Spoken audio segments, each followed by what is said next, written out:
Hello dear students, next lecture में हम पढ़ रहे हैं एप्लीकेशन ऑफ न्यूटन्स लॉ। मैंने आपको न्यूटन्स के 3 लॉज पढ़ाए थे। न्यूटन का फर्स्ट लॉ स्टेट करता है कि किसी भी बॉडी के ऊपर जब तक हम फोर्स नहीं लगाएंगे तो वो अपनी रेस्ट और या मोशन की पोजीशन को चेंज नहीं कर सकती।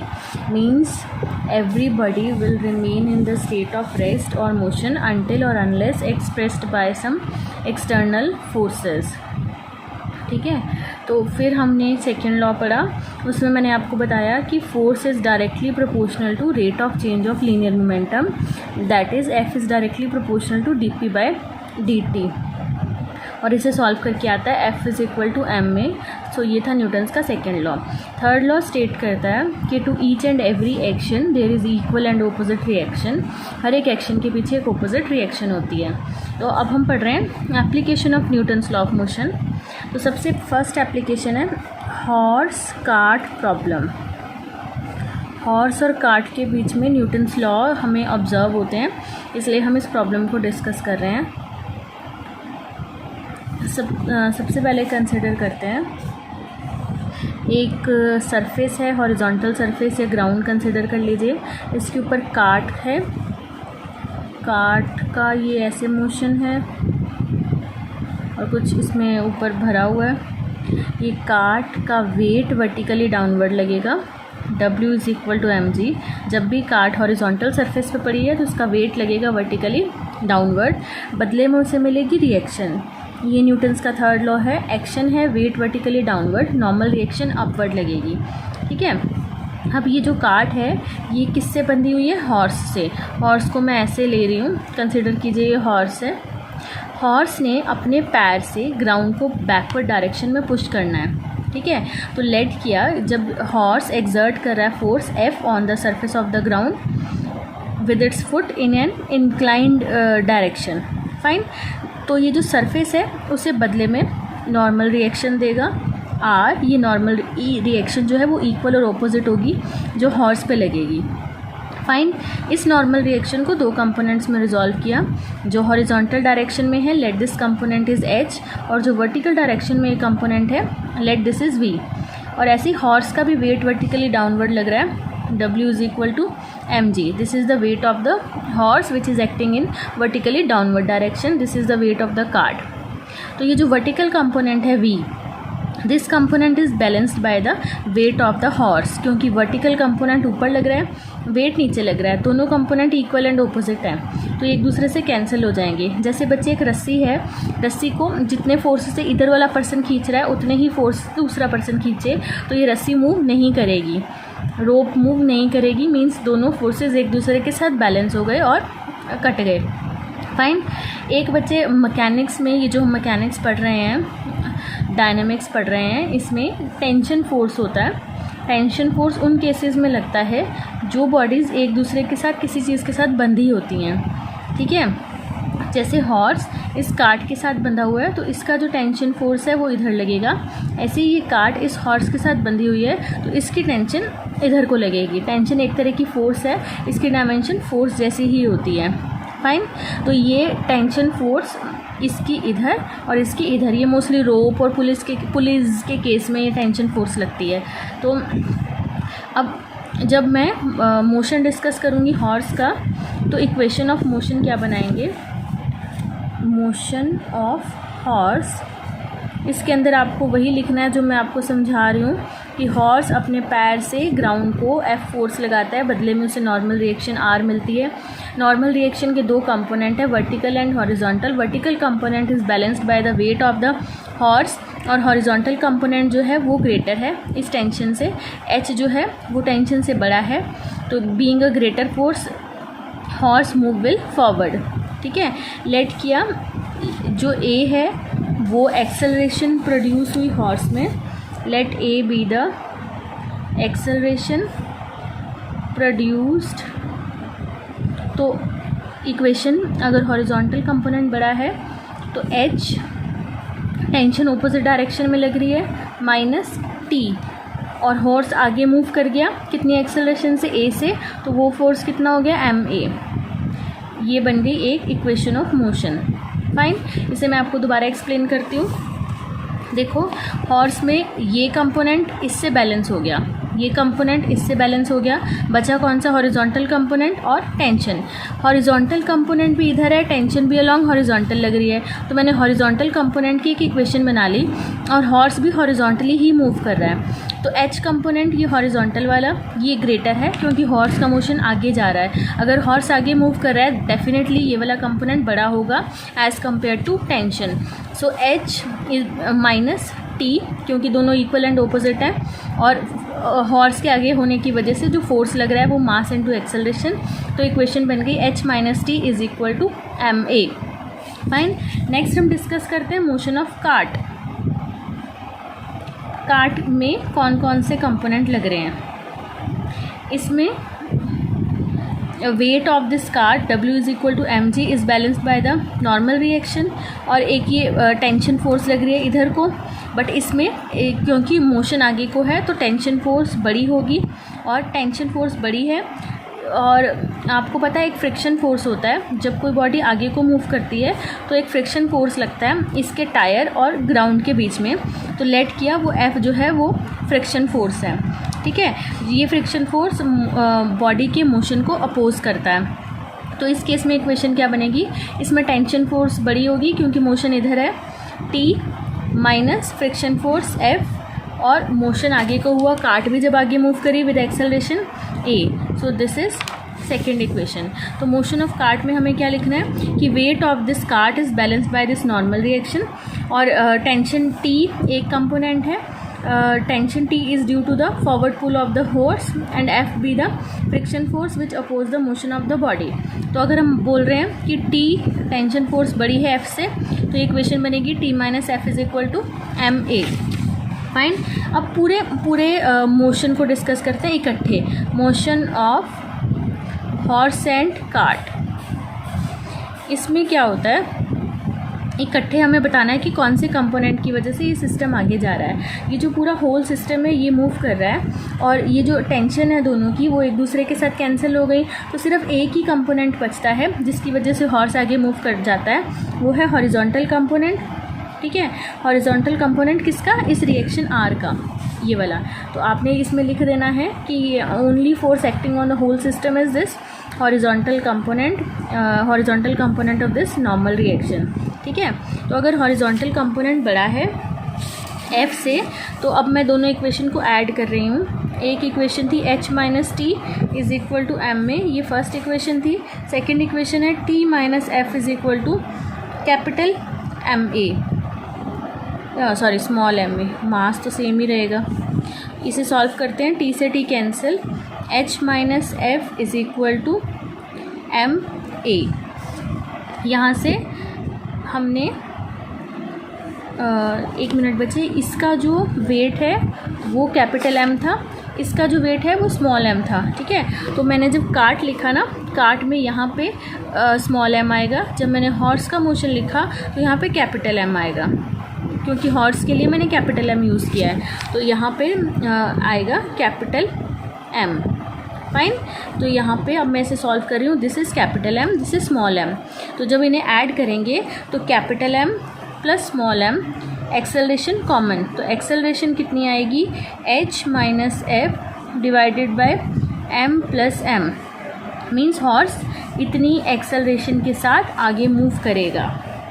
फाइन। नेक्स्ट हम डिस्कस कर रहे हैं प्रॉब्लम ऑफ पुली। ऐसे न्यूटन लॉ की सेकेंड प्रॉब्लम है, प्रॉब्लम ऑफ मासेस एंड पुली। इनके बेस पे जो न्यूमेरिकल प्रॉब्लम्स हैं वो काफ़ी इंपॉर्टेंट है, और पेपर में इनके जो कॉम्पिटिटिव एग्ज़ाम्स हैं उसमें ये प्रॉब्लम्स भी आती हैं, और ये डे टू डे लाइफ में भी इम्पॉर्टेंट हैं। फाइन। तो सबसे पहले हमने दो मासेस कंसिडर किए, एक मास कैपिटल M, एक मास स्मॉल m। इन्हें हमने एक पुली के साथ हैंग कर दिया। पुली आपने देखी होगी जैसे वेल्स में होती है पानी खींचने के लिए, तो ये पुली के साथ इनएक्सटेंसिबल ऐसे थ्रेड हैंग कर दिए, ठीक है। एक वेट इसके साथ हैंग कर दिया और एक वेट इस वाली पुली के साथ हैंग कर दिया थ्रेड के साथ, ठीक है। अब अगेन इसमें टेंशन फोर्स लगेगी, ये जो वेट है यहाँ से बंधा हुआ है तो इसकी टेंशन ऊपर ऐसे ये वेट यहाँ से बंधा हुआ है तो इसकी टेंशन ऊपर, इसका ये जो वेट है इसका वेट वर्टिकली डाउनवर्ड का कंपोनेंट एक्ट करेगा। W is equal to small mg और इसे मैं ले लेती हूँ कैपिटल mg। ठीक है, तो ये जो ये मान रहे हैं कि स्मॉल m, इसे कैपिटल M लेते हैं क्योंकि मैंने इसके मैग्नीट्यूड को बड़ा शो करना है, इसे स्मॉल m लिख लेते हैं। अब सपोज़ करते हैं जो कैपिटल M है उसका मैग्नीट्यूड बड़ा है as compare to small m। This is small mg and this is capital mg। अगर मैग्नीट्यूड कैपिटल M का बड़ा है तो ये पूरा सिस्टम इधर को मूव करेगा, तो मीन्स ये जो पुली की एक्सेलरेशन है वो इधर को होएगी और यहाँ पे एक्सेलरेशन इधर होएगी।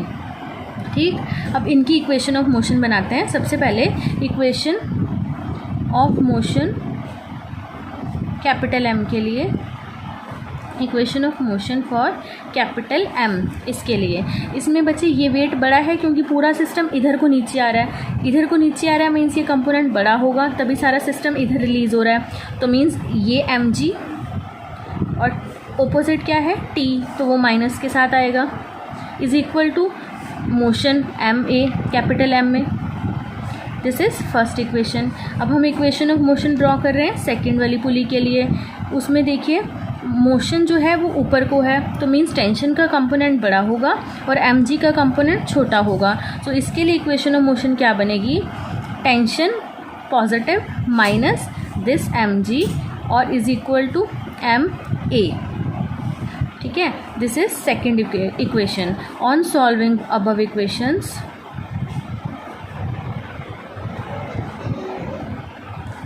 From equation 1 and 2 mg minus t is equal to capital ma, t minus mg is equal to small ma।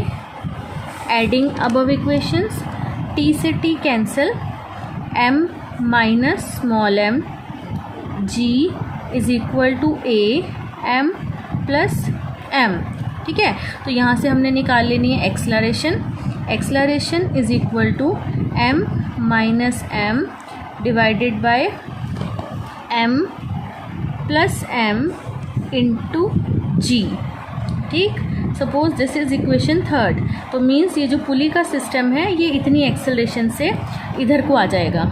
देखिए इक्वेशन ऑफ मोशन कैसे बनती है, इस केस में mg बड़ा है t छोटा है, इक्वल और ऑपोजिट है माइनस हो गए, लेकिन ये मोशन में आई तो कितनी वैल्यू से फोर्स है, ये भी फोर्स है ये भी फोर्स है, दोनों फोर्सेस को इक्वेट कर दिया।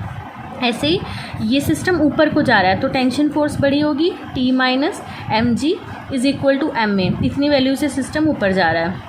इन दोनों को सॉल्व कर लिया तो यहाँ से एक्सेलरेशन निकल गई, एक्सेलरेशन निकल गई। अब हमें निकालनी है टेंशन। ठीक है, तो इसकी वैल्यू को चाहे मैं फर्स्ट में पुट कर दूँ चाहे सेकंड में, एक्सेलरेशन को वहाँ से मुझे टेंशन निकालनी है तो मैं यहीं पे सॉल्व कर देती हूँ। देखो फर्स्ट इक्वेशन थी mg minus t is equal to ma, so mg minus t m, a की वैल्यू पुट कर देते हैं m minus m plus m into g, तो t की वैल्यू आएगी m कॉमन g कॉमन। ठीक है, यहाँ पे बचा 1 माइनस ये वाली term m minus m plus m और ये t उधर ले गए ये t। ठीक है, मैं स्टेप रिपीट कर रही हूँ। देखिए ये mg है, कॉमन निकाल दिया, इसमें बचा 1, ये टर्म इधर आ गई, इधर आके ये माइनस हो जाएगी, minus m minus m plus m और m और g कॉमन निकाल दिया, ये t उधर जाके पॉजिटिव हो जाएगा। तो इसे सॉल्व करके एलसीएम लेके टेंशन का आंसर बनेगा 2m divided by m plus m into g। ठीक है, आप इसका एलसीएम लेके इसे सॉल्व करके देख लेना, तो t का आंसर बनेगा 2mm by m plus m into G. तो इतनी टेंशन से पूरा सिस्टम मूव करेगा विद एक्सेलरेशन दिस। ठीक, नेक्स्ट लेक्चर में हम डिस्कस करेंगे प्रॉब्लम लिफ्ट की, एलिवेटर की। ठीक है, थैंक यू। ओके बच्चे, हम न्यूटन्स लॉ ऑफ मोशन की नेक्स्ट एग्जांपल पढ़ रहे हैं। नेक्स्ट उसकी जो एप्लीकेशन है जो हम डे टू डे लाइफ में ऑब्जर्व करते हैं वो है apparent weight of a person in a lift.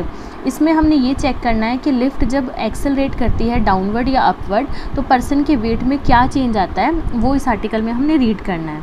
ठीक है, तो आपको पता है वेट जो पर्सन का है वो या तो वेइंग मशीन से मेज़र करते हैं या स्प्रिंग बैलेंस से। तो जब एक बॉडी को किसी भी सरफेस के ऊपर या हम वेइंग मशीन के ऊपर ऐसे रखते हैं तो उसके बॉडी का जो वेट है वर्टिकली डाउनवर्ड एक्ट करता है, जिसकी वैल्यू है W=mg। और ये जो लिफ्ट है ये जो वेइंग मशीन है ये नॉर्मल रिएक्शन इक्वल और ऑपोजिट जो होती है वो एग्जर्ट करती है। तो ये जो नॉर्मल रिएक्शन है ना, वेइंग मशीन इस नॉर्मल रिएक्शन को रीड करती है, जिसे हम बोलते हैं apparent weight of the body. Fine, जो वेइंग मशीन ने वेट पढ़ना है ना वो ये नॉर्मल रिएक्शन होती है जिसको वेइंग मशीन नोट करती है। तो वेइंग मशीन जब अर्थ के सरफेस पे है और बॉडी रेस्ट पे है तो R=mg। ये देखिए, मींस अभी कोई भी चीज़ है वो मूव नहीं कर रही है, रेस्ट पे है, तो वेइंग मशीन ने जो शो करना है वो R=mg होगा। मींस जो बॉडी का ट्रू वेट होता है, एक्चुअल में जो वेट है वो अपेरेंट वेट के इक्वल होता है, अपेरेंट वेट। बट अगर यही वेइंग मशीन को हम एलिवेटर या लिफ्ट में रख दें और लिफ्ट अलग अलग पोजीशन में हो, कभी ऊपर जा रही है कभी नीचे जा रही है, तो ट्रू वेट अपेरेंट वेट के इक्वल नहीं आता। तो हम वो इस आर्टिकल में डिस्कस करने लगे हैं। तो सबसे फर्स्ट केस में हम देखते हैं when the lift is at rest. Lift रुकी हुई है, अभी मूव नहीं कर रही है, या कह लो is moving with constant when the lift is at rest, और moving with constant velocity.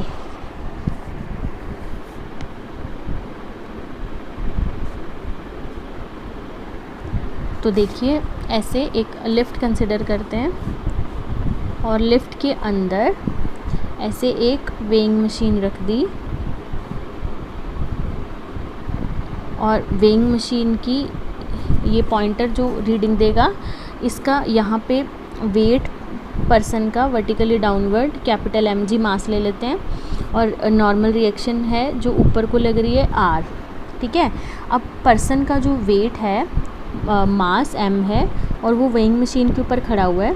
Lift rest पे है या कांस्टेंट वेलोसिटी से मूव कर रही है। अगर वो कांस्टेंट वेलोसिटी से एक्सक्यूज़ मी, अगर वो कांस्टेंट वेलोसिटी से मूव करेगी तो उसकी एक्सेलरेशन हो जाएगी 0। ठीक है, इस केस में जो r है वो कैपिटल mg के इक्वल है। मींस वेइंग मशीन ने वही रिकॉर्ड करना है जो पर्सन का ट्रू वेट है। Means true weight is equal to apparent weight. Fine, अब नेक्स्ट केस में हम डिस्कस करते हैं when the lift is accelerating upward.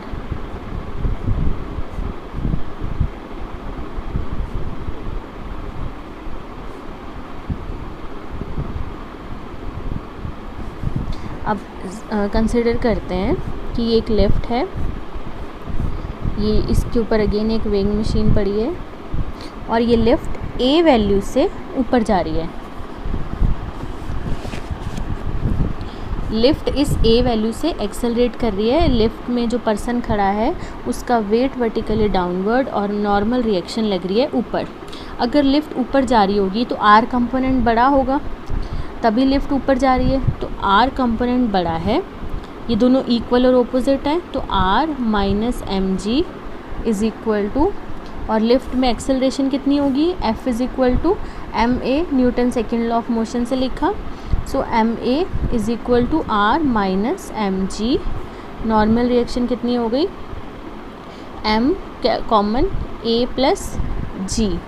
ठीक है, मैंने आपको स्टार्टिंग में बताया था कि वेइंग मशीन नॉर्मल रिएक्शन पढ़ती है, तो मीन्स कि जो अपेरेंट वेट है, अपेरेंट वेट ट्रू वेट के इक्वल नहीं है। Apparent weight of the body will increase when the lift moves in the upward direction. ठीक है, और कितनी वैल्यू से इंक्रीज़ हो गया, mg वैल्यू से। मैं फिर से बता रही हूँ कि जो मशीन है will record more weight than the true weight और apparent weight of the body increases if the lift will accelerate upward. तो कंक्लूजन निकला अपेरेंट वेट विल इंक्रीज। अब थर्ड केस देखते हैं। थर्ड केस में when lift is accelerates downward, अगर lift नीचे आ रही है तब क्या होगा,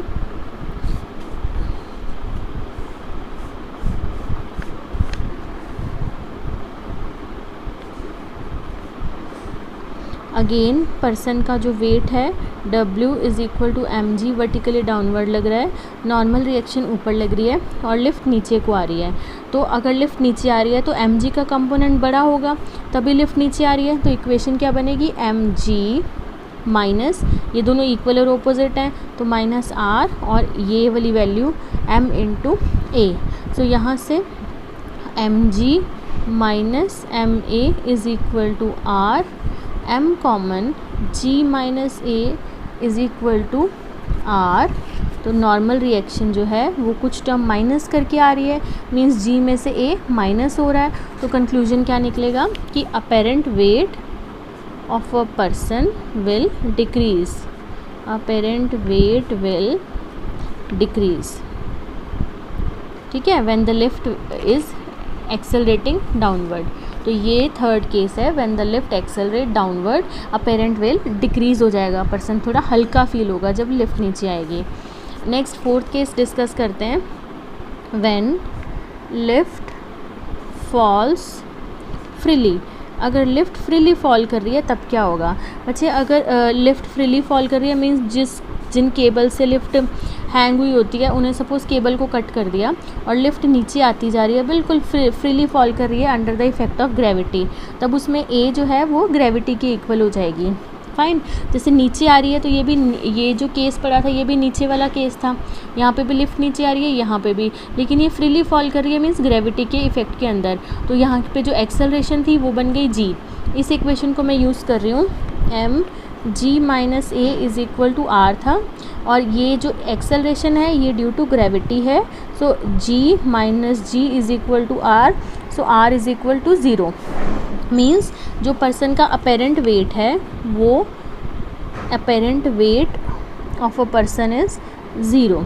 अगर अपेरेंट वेट 0 है मीन्स पर्सन का कोई वेट फील ही नहीं होगा, तो इस कंडीशन को बोलते हैं वेटलेसनेस। मीन्स पर्सन का जो वेट है वो फील नहीं हो रहा, एंड दिस कंडीशन या this state is called weightlessness state. Fine, तो हमने इस आर्टिकल में देखा कि अगर लिफ्ट ऊपर जा रही है तो अपेरेंट वेट इंक्रीज़ हो जाता है, अगर लिफ्ट नीचे आ रही है तो अपेरेंट वेट डिक्रीज़ हो जाता है, और अगर लिफ्ट फ्रीली फॉल कर रही है तो अपेरेंट वेट 0 हो जाता है। और अपेरेंट वेट है क्या, जो नॉर्मल रिएक्शन है, मींस वेट का जो ऑपोजिट कंपोनेंट है वो वेइंग मशीन रीड करती है, उसे बोलते हैं apparent weight. Fine, thank you.